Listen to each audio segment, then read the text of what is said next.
A young mother of two was stolen from her home in the middle of the day. From inside her kidnapper's car, she managed to secretly dial 911. Her life hanging on that one call, but her pleas for help got lost in a system that was tragically unprepared to save her. Her death would expose a crisis in America's 911 centers and spark a movement in her name to make sure that no call for help ever goes unanswered again.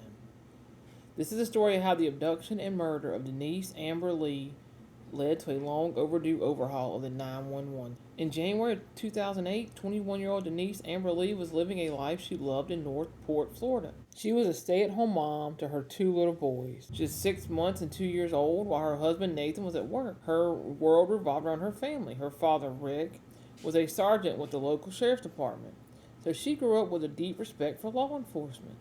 She was a cherished daughter, a beloved wife, and a doting mother whose life was full of promise. A promise that was about to be shattered by a truly senseless act of violence. The afternoon of January 17th, 2008 started like any other, but then a neighbor noticed an unfamiliar green Camaro circling the street before pulling into Lee's driveway.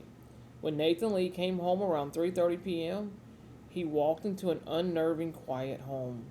He found both of his sons together in a single crib, which was strange, but Denise was nowhere to be found. Her purse and phone were still in the house, and a chill of dread set in. Nathan immediately called 911, and his father-in-law's police connections helped launch a massive search with over 300 officers. The whole community held its breath, completely unaware that Denise was still alive and fighting for her life. What makes this story so devastating isn't just the crime itself, but the series of system failures that blocked her rescue.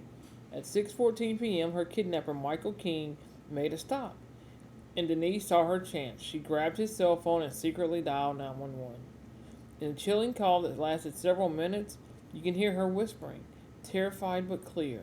"I'm sorry," she told the dispatcher. "I just want to see my family again." She managed to state her name, but she couldn't see where she was.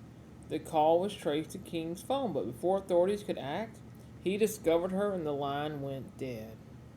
Just minutes later, another call came in. A woman named Jane Kowalski was driving and saw a Camaro being driven erratically. She told the 911 operator she could hear horrifying screams and saw someone banging on the windows from inside. She stayed on the line for over 9 minutes, giving dispatchers cross streets and details, thinking she was witnessing a child abduction. But here's the fatal flaw. Because she had crossed a county line, her call was routed to a completely different 911 center. That critical information was never passed on to the police who were searching for Denise nearby. The dots were never connected in time. The help that was just a mile away never came. 2 days later, on January 19th, searchers found Denise Amber Lee's body in a shallow grave. She had been assaulted and murdered. The investigation quickly zeroed in on Michael King. Evidence in his car, including Denise's ring, and at his home tied him directly to the crime. During his trial, the jury heard the haunting recording of Denise's 911 call.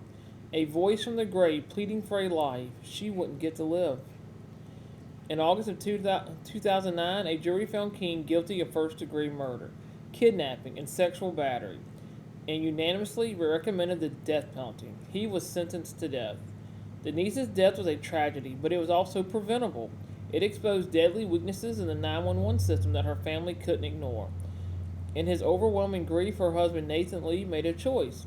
He decided to turn his anger into advocacy. He founded the Denise Amber Lee Foundation to demand reform and to make sure no other family would have to endure their nightmare.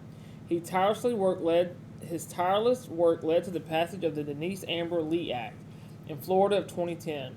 For the very first time, the law required that all 911 dispatchers in the state receive standardized training and certification, elevating them from clerical staff to the certified public safety professionals they truly are. The work of the foundation continues to this day.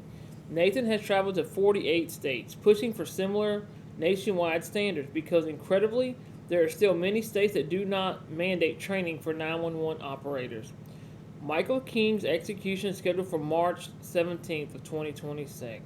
For Denise's family, that day will close a painful chapter, but it will never be the end of her story. Her true legacy isn't defined by her killer, but by the countless lives she has saved. Her story is a powerful reminder that progress can come from pain, and that one person's voice can create change long after it has been silenced.